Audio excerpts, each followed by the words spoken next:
Hello. हे good morning everyone. सो आज एक बार क्या हुआ था कि मैं छोटा था, मतलब शायद मैं दूसरी या तीसरी में होगा, और मेरे को माँ बाप ने बताया हुआ था कि टीचर से पूछो, तुम्हारे माइंड में अगर कुछ भी क्वेश्चन या डाउट वगैरह होता है अपने टीचर से पूछो। तो भाई वो चीज़ मेरे माइंड में थी कि ठीक है, टीचर से ही पूछना है।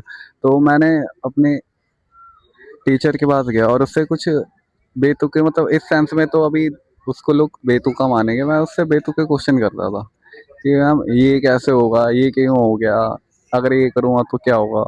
तो वो टीचर ना उससे मेरे से देख के भाई उसके दो रिएक्शन रहते थे कि यार ये कितना मासूम है, इसको कुछ नहीं पता, और एक रहता था यार ये कितना बेवकूफ़ है, इसको कुछ नहीं पता।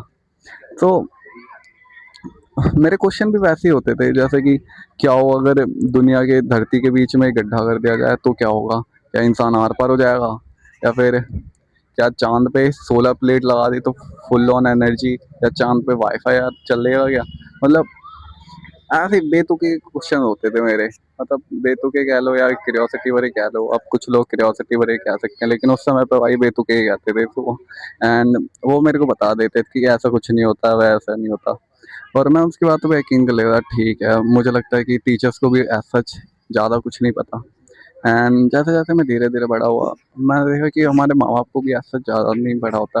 एंड अभी जिस टाइम में हम रह रहे हैं, टेक्नोलॉजी रिच, इंटरनेट रिच, मेरे को एक्चुअली जब मैं छोटा था तो मेरे को वाईफाई एंड मोबाइल इंटरनेट के बारे में भी डिफरेंस नहीं पता था। मुझे लगता था मैं वाईफाई कनेक्ट कर रहा हूँ तब भी मेरा यूट्यूब चल रहा है, एंड मैं इंटरनेट भी यूज़ कर रहा हूँ तब भी मेरा यूट्यूब चल रहा है, तो मेरा डिफरेंस क्या हुआ।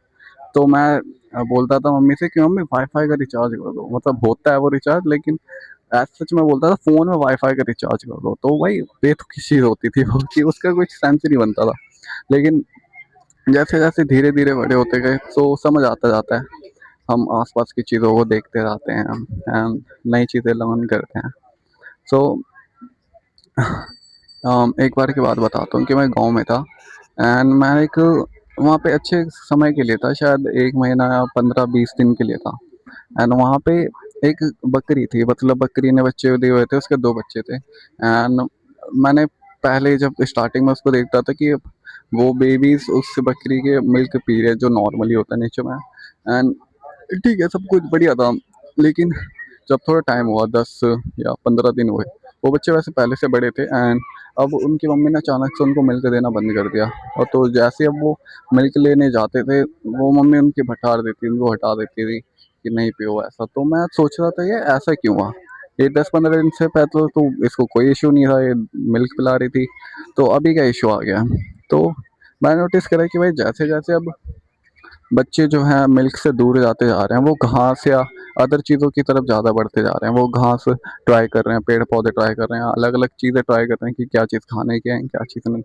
तो इससे क्या होता है ना कि भाई उस बकरी के बच्चे को नहीं पता कि उसके साथ क्या हो रहा है। उस बकरी को भी नहीं पता कि वो ऐसा दूध पिलाना बंद क्यों कर रही है। हो सकता है उसकी बॉडी में कुछ चेंजेस हुए हों, या फिर हार्मोनल चेंजेस हुए हों, या फिर उसको फ़ील नहीं हो रहा हो। तो भाई एज़ सच नेचर को पता नहीं कि वो क्या कर रहा है। बस वो करता है, वो ही अपने आप में ही एक अद्भुत बात है। अब चेक करो कि भाई हम जितने भी लोग हैं यहाँ पे, जितने भी एनिमल्स हैं, उनको नहीं पता कि वो एनिमल्स है, वो क्या कर रहे हैं। उनको बस पता है कि मैं बस ज़िंदा हूँ, अपने बच्चे पैदा कर रहा हूँ, एंड मर नहीं रहा, खाने को मिल जाता है, बस इतना, और कुछ नहीं पता।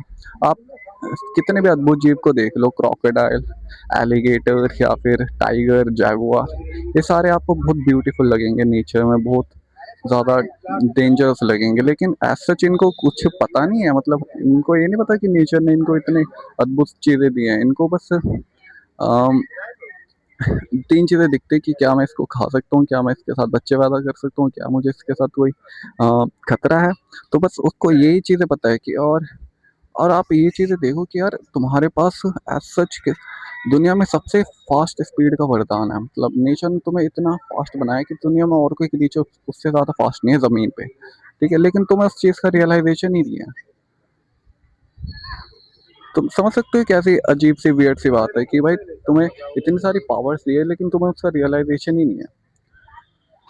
आप टाइगर देख लो, और मैं मानता क्या, ये फैक्ट है वैसे, कि जितने भी वर्टिब्रे होते हैं, एटलीस्ट जितने भी वर्टिब्रे होते हैं, वो सारे कहीं न कहीं इंटरकनेक्टेड होते हैं। आप बोन्स देख लेना, उनके बोन्स जो रेडियस ना होते हैं, वो सारे कहीं न कहीं मैच होती है, एंड सारे ऑर्गेनिज़्म कहीं न कहीं एक ही मदर सेल कह लो या फिर मदर ऑर्गेनिज्म कह लो, उससे पनपे। तो अगर आप बढ़ते जाओगे तो हम भी अब मैंने ये नहीं कहता कि हम और एप सेम है, मैं कहता हूँ भाई हम और dogs and cats and monkeys ये सब सेम है, एंड इवन बेल्स।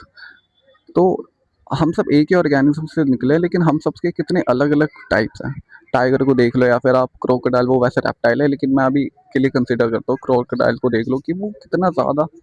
मैं क्रोकोडाइल को भाई कहीं ना कहीं पीक लेवल की ऑर्गेनिज्म मानता हूँ, जो कि नेचर ने आज तक बनाया, जो कि अभी प्रेजेंट अर्थ में मौजूद है। आप कभी क्रोकोडाइल को देखोगे तो आप भाई चौकन्ने हो जाओगे, या फिर आपकी भाई दिमाग खुल जाएगा कि नेचर कुछ ऐसा भी बना सकता है जिसको नेचर पर का कुछ दिमाग नहीं है भाई, वो बस हिट एंड ट्रायल पे चलता है कि ठीक है ये चल गया, वरना मर गया तो मर गया, बस ये चल रहा है, ठीक है हमने ऐसा करा ये मर गया, हमने ऐसा करा ये चल गया, हमने ऐसा करा ये मर गया।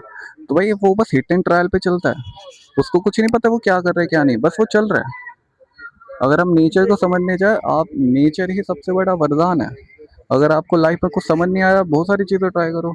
चल गया ठीक है, चल गया ठीक है, नहीं चला छोड़ो, नहीं चला छोड़ो, बस करते जाओ भाई। कोई ना कोई चीज़ें नेचर से ढूंढते जाओ। हमने आ रहे जो नई इन्वेंशन हो रही है, जो नया टेक्नोलॉजीज आ रही हैं, वो नेचर को देख के तो आ रही है। जो न्यू फाइटर प्लेन्स होते हैं, वो न्यू ईगल्स जो होती हैं, न्यू ईगल्स क्या कह रहा हूँ, जो ईगल्स नेचर में मौजूद है, वो वहीं से तो पनप रही है। उन साइंटिस्ट उनका डिज़ाइन वहीं से तो कॉपी कर रहे हैं। कॉपी कर लो या फिर इंस्पायर कर लो, ये क्यों सेम चीज़ है। तो नेचर से सीखो भाई कि नेचर कैसे काम करती है।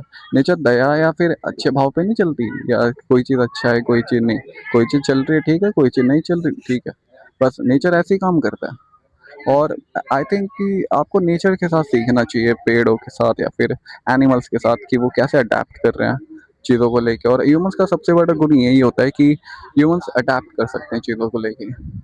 ह्यूमंस का सबसे बड़ा आप कह लो कि माइंड है, लेकिन माइंड में भी क्या अडेप्टेबिलिटी। ह्यूमंस एक्चुअली अर्थ में हर जगह हैं।